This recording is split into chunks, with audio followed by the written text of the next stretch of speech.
I got the floor here, so after 30 years I get about an hour. But I shortened it up early with the help of some people here, so I've got about a 15-minute speech here. So I'll try not to bore you, and I'll go on as many points as I can. Anyway, thank you. I'm really excited to be here today to talk about the future of Langford, a community that I deeply love and have committed most of my life service to.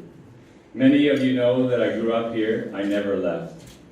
Many of you know that back in those days it was tough on families. Poor schools, no amenities, no sidewalks, little safety. Houses weren't attainable for families then. There were very few businesses and even fewer jobs. And there was very little pride in our community. When the CRD entrusted Langford as the new community of growth for the region, we embraced it and we took it seriously. From that day forward, our community banded together and collectively we developed a plan. With encouragement and hard work and a whole lot of faith in each other, together we built the best community in our region and one of the best in our entire country, with the awards to prove that, by the way.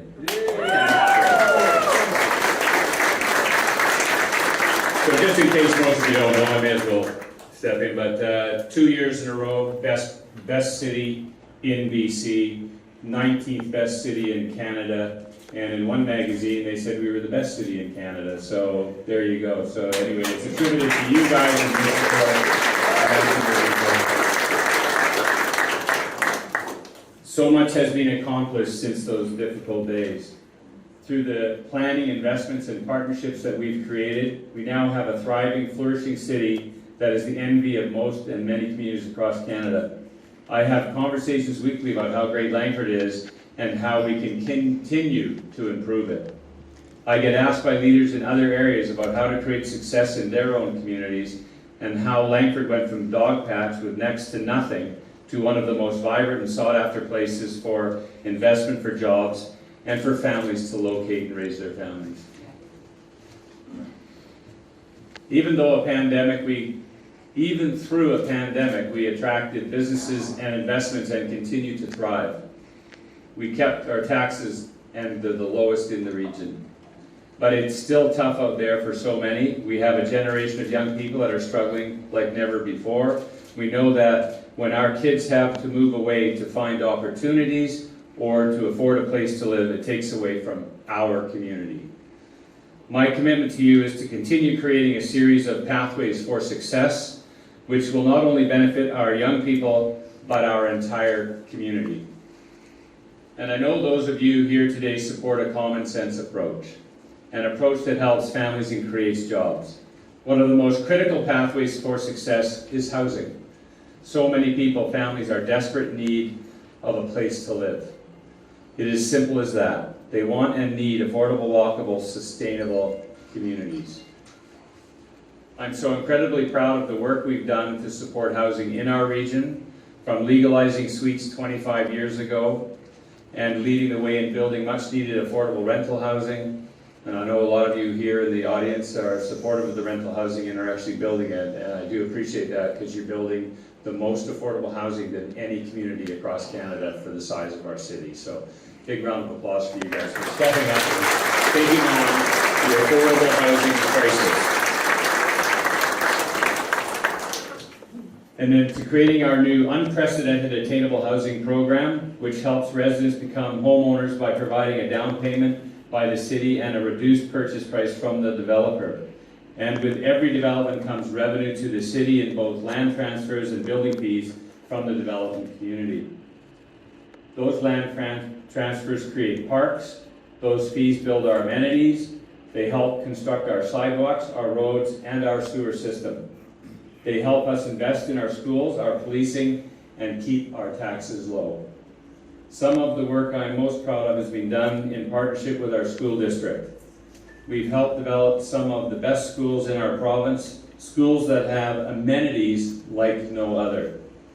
And with the new university that's coming in 2024, Langford's post-secondary enrollment rates are going to rise significantly. And that's what we need. We need to raise our community above the average of the people, students going to post-secondary education, and that's our goal. we want to thank the government for actually looking at that, recognizing it, and working with us on that.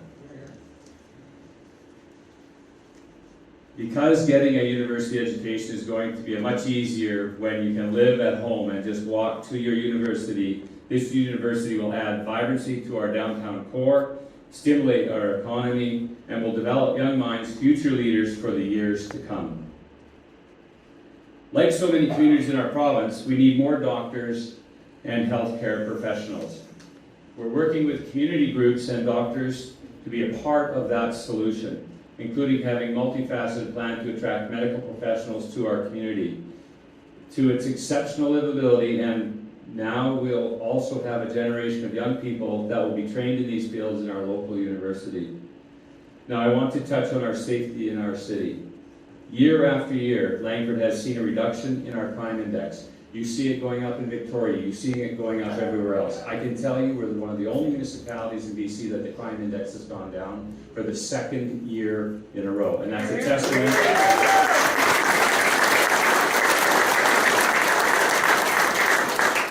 And that's a testament to the staff at City Hall, the staff at the RCMP building, our fire departments, everybody working together to make our community as safe as we can be, because we are a family community, we have the youngest demographic in the province, and we want to make sure we keep our community safe, and we're doing a great job on that. Even though we're growing, people continue to feel safe in our community. I believe that safety isn't just the responsibility of the RCMP and our fire department. They're experts in their field, and they know what's needed. A proper level of workforce to carry out their important jobs for the safety of our community, and we support those needs. And we're going to ensure they continue to get their needs met to keep Langford a safe place to live and raise a family. We know that with a growing city comes a growing responsibility to our future, to our global community. Under my leadership, Langford will continue to be innovative in its climate action policies, from our new development and permanent climate action plan to the many steps we've taken to reduce our operational emissions. We'll continue to create an environmentally resilient community. And I'm pleased to say earlier this year, Langford became the first jurisdiction in Canada to adopt a low carbon policy, boldly accelerating in deployment of technologies to decarbonize the building environment. Policies like these will help reduce emissions now and protect our community in the future. And Langford's tree canopy rate is one of the highest in the region. We've grown our parkland from 30 parks in '92 to 139 parks this year, just announcing one yesterday, another 13.5 acres for baseball and recreation for the youth of this community and for the region. So that's an exciting news. So I want to thank everybody that actually supported that. And it's been 30 years in the making. We talked about it when I first got in, and we identified that property with the CRD. And it's great that even though it's been 30 years, it's great to have that announcement yesterday. We'll continue to increase our parks, recreation, and green space as development occurs. I'm excited to say that the next month we'll receive new electric police vehicles, a Tesla Mustang, Tesla and a Mustang Mach 1, and the first electric RCMP vehicles in Canada.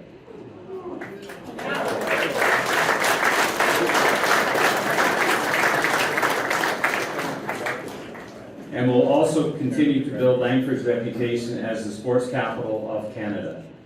Our world-class facilities, from mountain biking, soccer, rugby, to tennis, golf, baseball, just to name a few, bring first-rate events from around the world, and along with them, the professional athletes that our children aspire to be.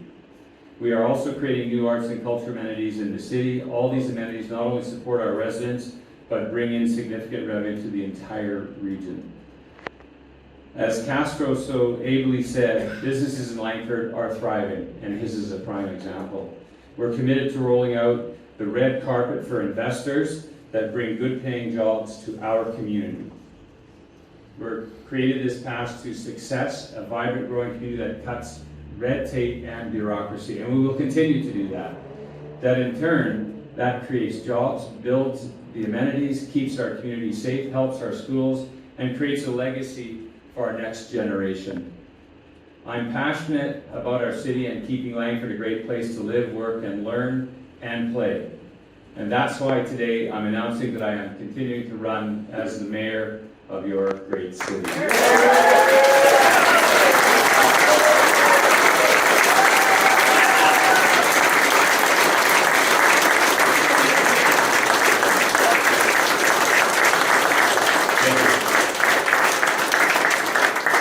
but I can't do it myself.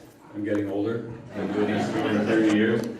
I'm running with an exceptional team of candidates and our Community First Langford team. This team represents the best talent and diversity of experience they believe in, are dedicated to these commitments. They're not afraid to work hard, work together to solve the challenges you face every day. And they're ready to make tough decisions that are best for the greater community. And most of all, they're going to work cohesively together to make the right decisions and the best decisions they can for you. So that's very, very important.